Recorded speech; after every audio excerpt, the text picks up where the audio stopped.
छत्तीसगढ़ की high profile seat Marwahi विधानसभा उपचुनाव की तारीखों की घोषणा हो गई है। वहीं अमित जोगी जो इस सबसे बड़ी चुनौती माने जा रहे थे, उनका नामांकन अब निरस्त हो चुका है। अब मरवाही उपचुनाव होना है, इसके लिए हमारे साथ मौजूद हैं प्रदेश यूथ कांग्रेस प्रदेश अध्यक्ष कोको पाड़ी जी। कैसे देखते हैं सर मरवाही उपचुनाव को आप, जबकि अब अमित जोगी का नामांकन निरस्त हो गया है, अब की इतनी बड़ी चुनौती होगी कांग्रेस के लिए?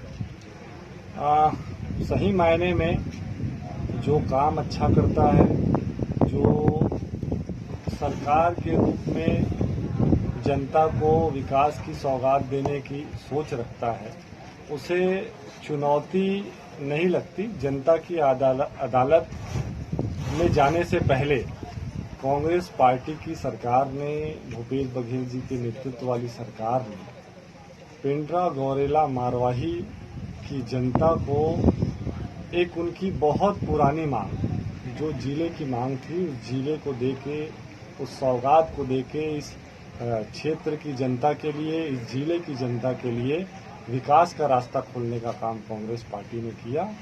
इसीलिए हमें लगता है कि आज उपचुनाव तो बाद में आए हैं, और उपचुनाव जब आया है तो यहाँ की जनता इस बात को समझेगी कि निस्वार्थ कांग्रेस पार्टी ने यहाँ की जनता को जिले की सौगात दी और विकास का रास्ता खोलने का काम किया। तो उनका भी मन कहीं ना कहीं विकास के लिए, कांग्रेस पार्टी के लिए, कांग्रेस पार्टी को समर्थन देने के लिए और आशीर्वाद देने के लिए हाजिर है। निश्चित तौर पे जिला बना एक बहुप्रतीक्षित मांग थी, 23 सालों की मांग थी, जो लंबे समय के बाद पूरी हुई है जिले वासियों की। आपने विकास की बात की, मैं अब युवा नेतृत्व को प्रतिनिधित्व भी करते हैं, युवाओं के आइडल भी हैं। मैं युवाओं के बारे में जानना चाहता हूँ, जैसे जिस प्रकार से छत्तीसगढ़ सरकार बार बार एक बात कहती है कि असम के बाद दूसरा राज्य बन गया छत्तीसगढ़, जहाँ बेरोजगारी कम है, जहाँ 2% की बेरोजगारी आंकड़े बता रहे हैं, जो सरकार के आंकड़े हैं।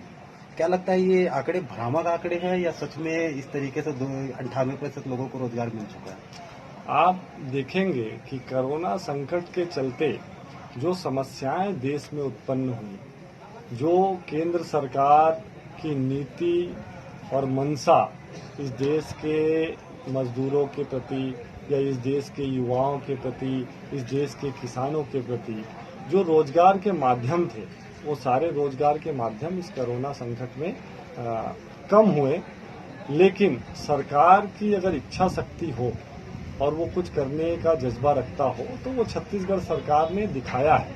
ये छत्तीसगढ़ सरकार के आंकड़े नहीं, ये जो सेंट्रल लेवल पे मॉनिटरिंग होती है रोजगार के लिए, उसका आंकड़ा है। और उन्होंने पिछले तिमाही में एक आंकड़ा जारी किया था, फिर उन्होंने अभी विगत 5 दिनों पहले एक आंकड़ा जारी किया। उसमें उन्होंने कहा है कि छत्तीसगढ़ में बेरोजगारी कम हुए हैं और रोजगार के साधन यहाँ पे ज्यादा उपलब्ध हैं। आंकड़ों की अगर मैं बात करूं, जिस तरीके से आपने आंकड़ों में बताया कि आंकड़े इनके नहीं हैं, क्योंकि मरवाही विधानसभा की भी अगर आंकड़े की बात करूं तो यहाँ लंबे बेरोजगारी दर के आंकड़े हैं, जो 2% से कहीं ज्यादा होंगे।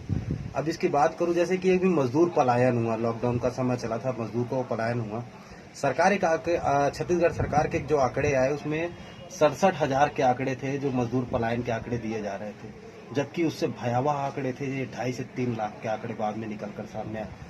रोजगार पंजीयन लोगों का नहीं हो पाता, जिसकी वजह से आंकड़े पता नहीं चलते। तो ये आंकड़े कैसे आए कि 2% के आंकड़े किस आधार पर तय किए गए हैं? आंकड़े इसके बारे में जानकारी देंगे?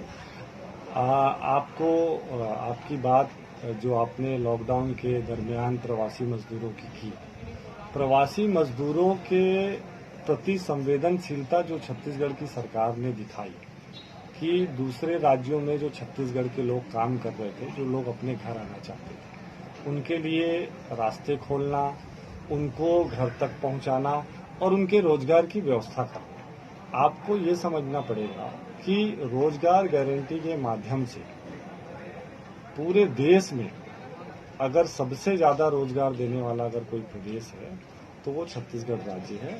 ये भी केंद्र सरकार कहती है, क्योंकि रोजगार गारंटी का संचालन पूरे देश में होता है और केंद्र सरकार करती है। छत्तीसगढ़ राज्य में राज्य सरकार के अधीन काम होता है। तो छत्तीसगढ़ राज्य में जो रोजगार के अवसर खोलना, जो तत्परता से छत्तीसगढ़ की सरकार ने काम किया वो कहीं ना कहीं इस आंकड़े को कम करने के लिए किया।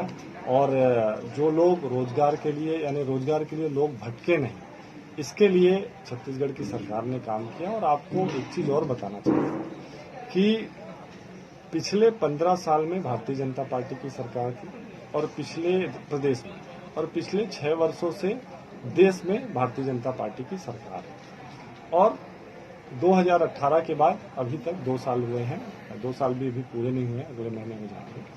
ये कांग्रेस पार्टी की सरकार रही।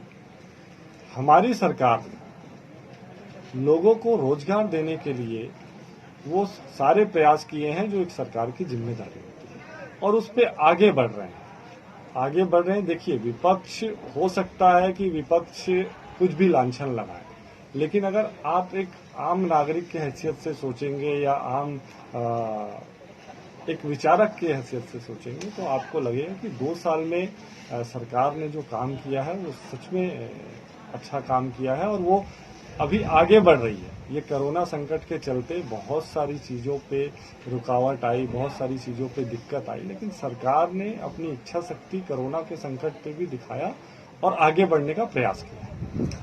निश्चित तौर पे अगर बात करूं मैं इस क्षेत्र की, तो जैसे आप बता रहे हैं कि रोजगार के अवसर आए, लोगों को रोजगार मिला। मैं इस विधानसभा क्षेत्र की बात करूं, लंबे आंकड़े हैं बेरोजगारी के, जो मैंने पहले ही बताया आपको। उसके बाद ये जो आबादी है, ये जो बेरोजगारी दर जब बढ़ जाती है तब ये नशे की गिरफ्त में आ जाते हैं। नशे का कारोबार ज्यादा है, नशे को लेकर लोग जो इसमें नशे में डूबते जा रहे हैं, इससे लोगों को निजात मिलना चाहिए। कि युवा भी, आप किस तरीके की प्रेरणा भी देना चाहेंगे लोगों को, या इसके लिए कोई रोजगार के लिए या कोई अन्य तरीके बताएंगे आप लोगों को? कभी भी कोई भी सामाजिक बुराई समाज के लिए अच्छी नहीं होती, चाहे नशे का हो, चाहे और भी कोई भी गलत काम हो। इस सब चीजों के खिलाफ हर इंसान को होना चाहिए। एक बेहतर भविष्य के लिए, चाहे क्षेत्र हो, जिला हो, प्रदेश हो, देश हो, और समाज के बेहतर भविष्य के लिए, अपने परिवार के बेहतर भविष्य के लिए इन सब चीज़ों से दूर रहना चाहिए। जो भी इन गलत कृत्यों में शामिल होते हैं, जो कि गैर कानूनी है, उनके ऊपर कानूनी कार्रवाई, वैधानिक कार्रवाई भी होनी चाहिए। या जन जागरूकता के माध्यम से हम जो सामाजिक क्षेत्र में हैं, जो समाज के लिए काम कर रहे हैं, वो जिम्मेदारी मीडिया की भी है, वो जिम्मेदारी पॉलिटिकल पार्टी की भी है, वो जिम्मेदारी समाज सेवी संस्थाओं की भी है, वो जिम्मेदारी सभी की है कि हम इन सब चीज़ों से कैसे बचें। अब मारवाही विधानसभा की, मारवाही जिले, गौरेला पेंड्रा मारवाही जिले की बात हो तो अभी यहाँ जिला बना है।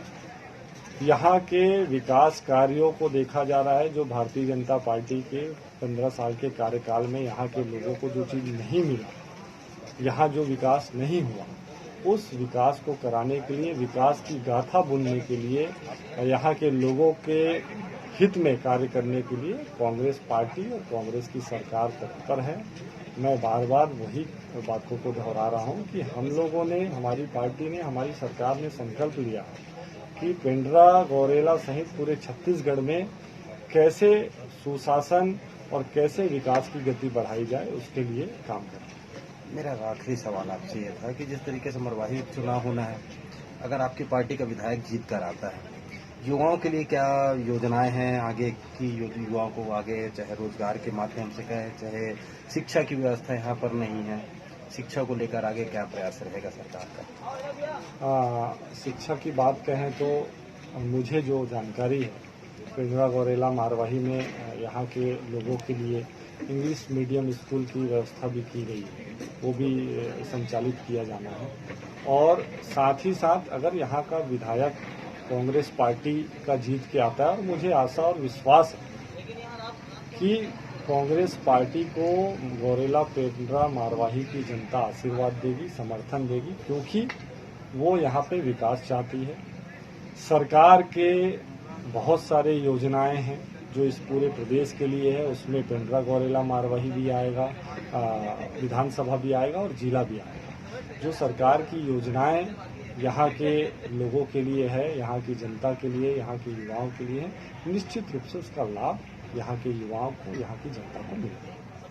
तो बिल्कुल ये थे हमारे साथ प्रदेश यूथ कांग्रेस प्रदेश अध्यक्ष कोको पाड़ी जी, जिन्होंने विकास की बात करी। वहीं एक तरफ विकास की बातें हैं और एक तरफ 15 साल की प्रदेश सरकार थी भाजपा को, उनकी बात को लेकर लोग जा रहे हैं। बहरहाल अभी देखने वाली बात होगी, मरवाही उपचुनाव है, 3 तारीख को मतगणना है, 10 तारीख को देखने वाली बात होगी कौन यहाँ से जीत कर आता, किसके सिर पर ताजपोशी होती, कौन होता है मरवाही का सरताज। कैमरा पर्सन वैभव के साथ सुशांत गौतम, BCC न्यूज, कर्ला पेंड्रा, मरवाही।